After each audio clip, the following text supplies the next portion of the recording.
Hi everyone, welcome back to ಅನ್ಮಾ learning. ಇವತ್ತಿನ ವಿಡಿಯೋದಲ್ಲಿ ನಾವು 8th ಸ್ಟ್ಯಾಂಡರ್ಡ್ಗೆ ಸಂಬಂಧಪಟ್ಟಂತಹ ಬಿಸ್ನೆಸ್ ಸ್ಟಡೀಸ್ನ ಸೆಕೆಂಡ್ ಚಾಪ್ಟರ್, ನಿಮ್ಮ ಚಾಪ್ಟರ್ ವೈಸ್ ಬಂದರೆ chapter 29 emergence of different business organisations.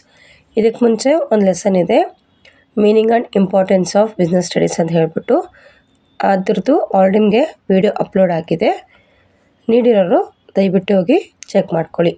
ಇವಾಗ ಈ ಲೆಸನ್ ನೋಡೋಣ. ಏನೇನು ಕಲ್ತೀವಪ್ಪ ಈ ಲೆಸನಲ್ಲಿ ಅಂದರೆ, ನಾವು know the types of business organisations, understand the features, advantages and disadvantages of partnership firms, know the partnership registration procedure, know about Hindu undivided family business concern. So ಇಲ್ಲಿ ಈ ಲೆಸನ್ನಲ್ಲಿ ನಾವು ಪಾರ್ಟ್ನರ್ಶಿಪ್ ಫರ್ಮ್ ಬಗ್ಗೆ, ಸೋಲ್ ಟ್ರೇಡಿಂಗ್ ಕನ್ಸರ್ನ್ ಬಗ್ಗೆ ಮತ್ತು Hindu ಅನ್ಡಿವೈಡ್ family ಬಗ್ಗೆ ತಿಳ್ಕೊಳ್ಳೋಣ. So ಇದೆಲ್ಲ ನಮಗೆ ನ್ಯೂ ಟಾಪಿಕ್ಸ್ ಅಲ್ವಾ. ಸೊ ಏನಿದು, ಹೇಗೆ ಅದು ವರ್ಕ್ ಆಗುತ್ತೆ, ಇದನ್ನು ಯಾವ ರೀತಿ ಬಿಸ್ನೆಸ್ಸಲ್ಲಿ ಮಾಡ್ತಿದ್ದಾರೆ, ಸೊ ಎಲ್ಲವನ್ನು ನೋಡೋಣ.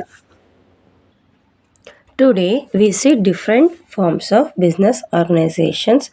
They may be classified into 4 types. They are business organizations in the private sector, business organization in the public sector, joint sector business organization, fourth is public utilities.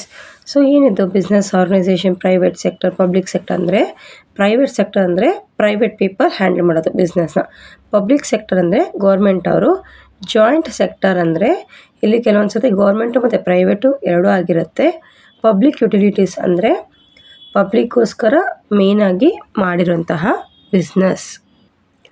ಈಗ ಬಸ್ ಫೆಸಿಲಿಟೀಸ್ ಆಗಿರ್ಬೋದು, park, so ಅದೆಲ್ಲ ಯಾರಿರುತ್ತೆ ಜಾಸ್ತಿ ಗೌರ್ಮೆಂಟೆಲ್ಲ control ಮಾಡ್ತಿರ್ತಾರೆ ಅಲ್ವಾ. But ಅದನ್ನು ಜನರಿಗೋಸ್ಕರ ಅಂದರೆ common ಪೀಪಲ್ಗೋಸ್ಕರ ಅದನ್ನು ಅಲ್ಲಿ ಗೌರ್ಮೆಂಟವರು ಪ್ರೊವೈಡ್ ಮಾಡಿರ್ತಾರೆ. ಸೊ ಅಂತ ನಾವೆಂತ ಕರಿತೀವಿ ಅಂದರೆ ಪಬ್ಲಿಕ್ ಯುಟಿಲಿಟೀಸ್ ಅಂತ ಕರಿತೀವಿ. In this chapter and the next one, we shall learn briefly about the small-scale business organizations and large-scale business organizations that come under private sector. So ಇಲ್ಲಿ ಪ್ರೈವೇಟ್ ಸೆಕ್ಟರ್ಗೆ ಸಂಬಂಧಪಟ್ಟಂತಹ ಸ್ಮಾಲ್ ಸ್ಕೇಲ್ ಮತ್ತು large scale business organisations ಬಗ್ಗೆ ತಿಳ್ಕೊತೀವಿ.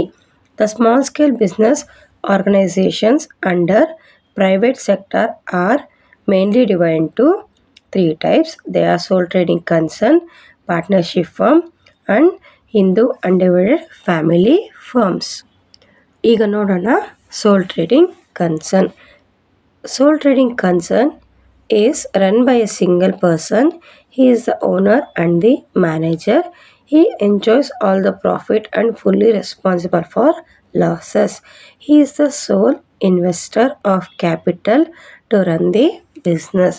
So ಇಲ್ಲಿ ಸೋಲ್ trading concern person ಏನಿರ್ತಾನೆ ಅಂದರೆ ಅವರೇ owner ಆಗಿರ್ತಾರೆ ಮತ್ತು ಆ ಶಾಪು ಅಥವಾ ಅವ್ರ ಬಿಸ್ನೆಸ್ನ ಫುಲ್ಲು ಅವರೇ ಮ್ಯಾನೇಜ್ ಮಾಡ್ತಿರ್ತಾರೆ. ಫಾರ್ ಎಕ್ಸಾಂಪಲ್ ಪ್ರಾವಿಷನ್ ಸ್ಟೋರ್ಸ್ ಇರ್ಬೋದು, ಬ್ಯೂಟಿ ಪಾರ್ಲರ್ಸ್, ಓಕೆನಾ, ಅಥವಾ ಈ ಕಾಂಡಿಮೆಂಟ್ಸ್ ಆಗಿರ್ಬೋದು. ಸೊ ಇದೆಲ್ಲ ಏನು ಒಬ್ಬರೇ ಮ್ಯಾನೇಜ್ ಮಾಡ್ತಿರ್ತಾರೆ, ಅವರೇ ಓನರು ಮತ್ತು ಅವರೇ ಮ್ಯಾನೇಜರ್ ಆಗಿರ್ತಾರೆ. ಆ ಬಿಸ್ನೆಸ್ಸಲ್ಲಿ ಬರೋಂತಹ ಪ್ರಾಫಿಟ್ ಆ್ಯಂಡ್ ಲಾಸ್ಗೆ ಅವರೇ ರೆಸ್ಪಾನ್ಸಿಬಲ್, ಅವರೇ ಇನ್ವೆಸ್ಟ್ ಮಾಡಿ ಅವರೇ ಬಿಸ್ನೆಸ್ನ ರನ್ ಮಾಡ್ತಿರ್ತಾರೆ. ಏನಪ್ಪ ಇದ್ರ ಫೀಚರ್ಸ್ ಅಂದರೆ, it is one of the oldest and simplest form of business organisations ಅಲ್ವಾ. ಸೊ ಇಲ್ಲಿ ಏನಾಗುತ್ತೆ ಅಂದರೆ ಅವರೊಬ್ಬರು ಇನ್ವೆಸ್ಟ್ ಮಾಡಿರ್ತಾರೆ ಮತ್ತು ಇದು ತುಂಬ ಹಳೆಯ ರೀತಿಯಾದಂತಹ ಪದ್ಧತಿನೂ ಸಹ. It is owned and managed by a single person. It is easy to start a business. These concerns are run by the sole traders for profits ಅಲ್ವಾ.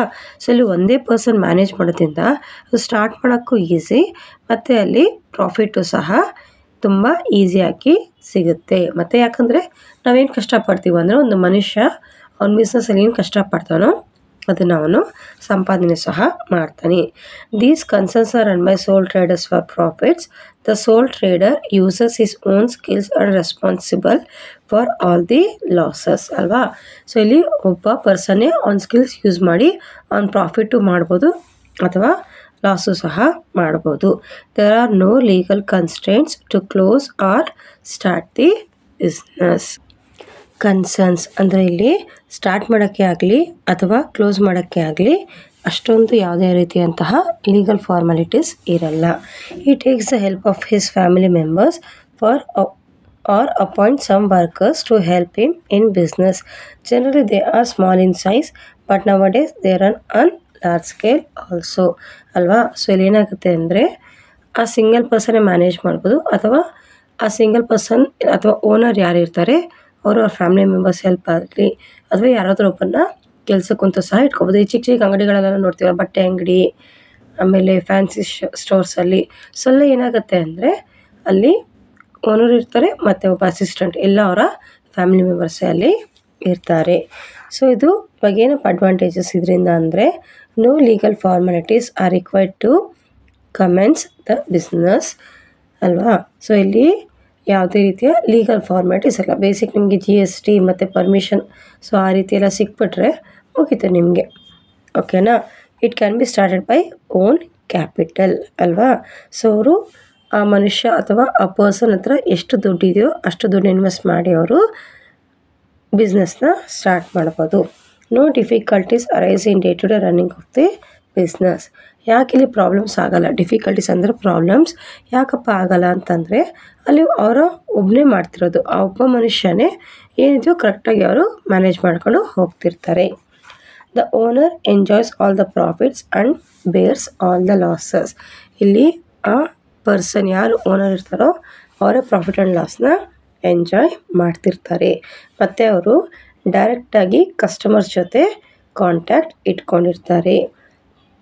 ಮತ್ತು ಅವರು ಸೋಷಿಯಲ್ ಸರ್ವೀಸು ಸಹ ಮಾಡ್ತಾರೆ. ಹೇಗಂದರೆ ಒಂದು ಒಳ್ಳೆ ಫ್ರೆಂಡ್ಶಿಪ್ ಮೇಂಟೈನ್ ಮಾಡ್ತಾರೆ ಅಂತ ಇಟ್ಕೊಳ್ಳಿ, ಕಸ್ಟಮರು ಮತ್ತು ಆ ಓನರು ಇಲ್ಲ ಅಥವಾ ಸೆಲ್ಲರು. ಸೊ ಅಲ್ಲಿ ಗೊತ್ತಿರುತ್ತೆ ಕಸ್ಟಮರ್ಗೆ ಏನು ರಿಕ್ವೈರ್ಮೆಂಟ್ ಇದೆ ಎಲ್ಲವೂ ಅವರು ಅದರ ಪ್ರಕಾರನೇ ಅರೇಂಜ್ ಮಾಡಿರ್ತಾರೆ. ಸೊ ಹಾಗಾಗಿ ಮತ್ತು ಅವ್ರು ಏನು ಮಾಡ್ತಾರೆ, ಕೆಲವೊಬ್ಬರಿಗೆ ಎಂಪ್ಲಾಯ್ಮೆಂಟ್ ಆಪರ್ಚುನಿಟಿ ಸಹ ಕೊಡ್ತಾರೆ. ಆ ಎಂಪ್ಲಾಯ್ಮೆಂಟ್ ಆಪರ್ಚುನಿಟಿಯಿಂದ ಅವ್ರಿಗೂ ಸಹ ವೆಲ್ತ್ ಸ್ವಲ್ಪ ಬೇರೆಯವ್ರಿಗೆ ಹೋಗುತ್ತೆ. Wealth is nothing but money. So ಇಲ್ಲಿ ಏನಾಗುತ್ತೆ ಅಂದರೆ ಎಂಪ್ಲಾಯ್ಮೆಂಟ್ ಆಪರ್ಚುನಿಟೀಸ್ ಕೊಟ್ಟಾಗ ಯಾರಿಗಾದ್ರೂ ಆ ಓನರ್ ಕೊಟ್ಟಾಗ ಅವರ ಪ್ರಾಫಿಟಲ್ಲೇ ಸಹ ಸ್ವಲ್ಪ ದುಡ್ಡನ್ನ ಅವರು ಸ್ಯಾಲ್ರಿ ಅಂತ ಕೊಡಬೇಕಾಗತ್ತೆ. ಅಂದರೆ ಇವ್ರ ಹತ್ರ ಇರಬೇಕಾದ ವೆಲ್ತು ಅವ್ರಿಗೂ ಸಹ ಸ್ವಲ್ಪ ಶೇರ್ ಆಗತ್ತೆ. ಮತ್ತು ಇಲ್ಲಿ ಓನರು ಕಸ್ಟಮರ್ ಲೈಕ್ಸು ಡಿಸ್ಲೈಕ್ಸು ಮತ್ತು ಅವ್ರು ಯಾವ ರೀತಿ ರಿಕ್ವೈರ್ಮೆಂಟ್ ಅಂತ ಹೇಳ್ಬಿಟ್ಟು ನೋಡಿಬಿಟ್ಟು ಅಲ್ಲಿ ಅವರು ಗೂಡ್ಸ್ನ ಇಟ್ಟಿರ್ತಾರೆ. ಮತ್ತು ಅವರು ಗೌರ್ಮೆಂಟ್ಗೆ ಟ್ಯಾಕ್ಸು ಸಹ ಪೇ ಮಾಡ್ತಾರೆ. Next disadvantages of sole trading concern. So ಏನಪ್ಪ ಇದು, sole trading concerns are not free from some disadvantages.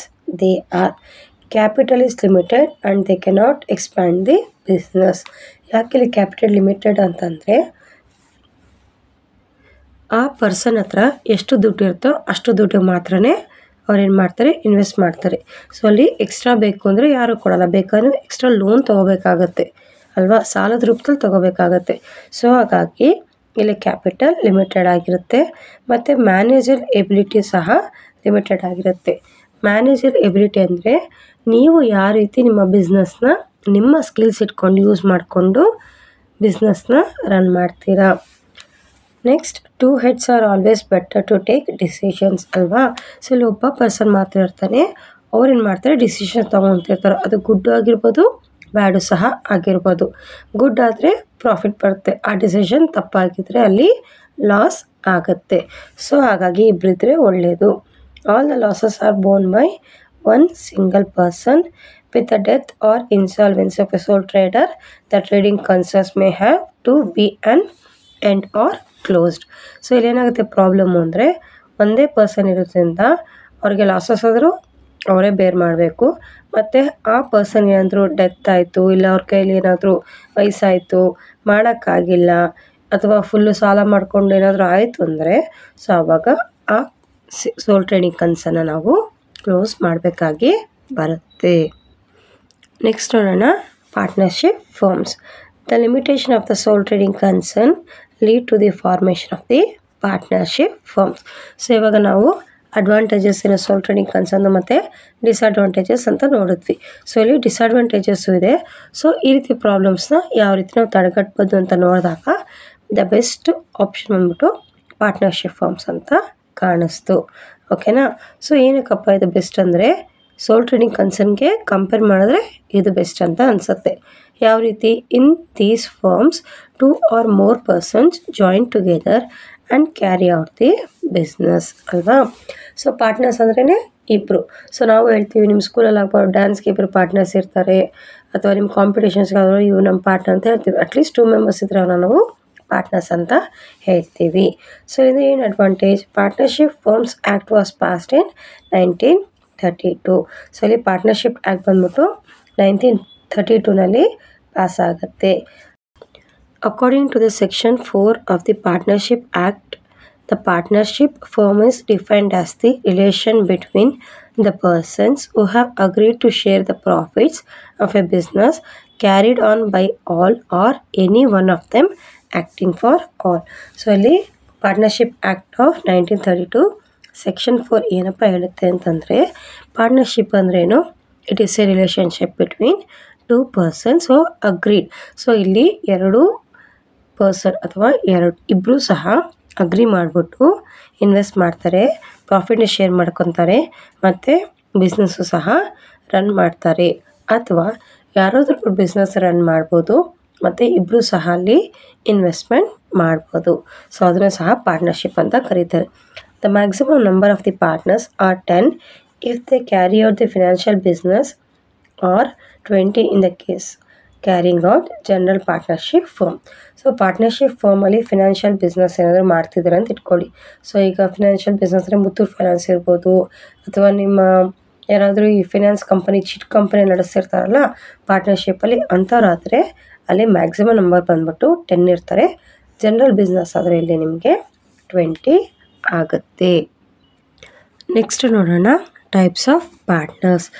There are several types of partners, but generally we find active or working partner, sleeping partners, nominal partners and minor partners. So ಇವಾಗ active partner ಏನಂತ ನೋಡೋಣ.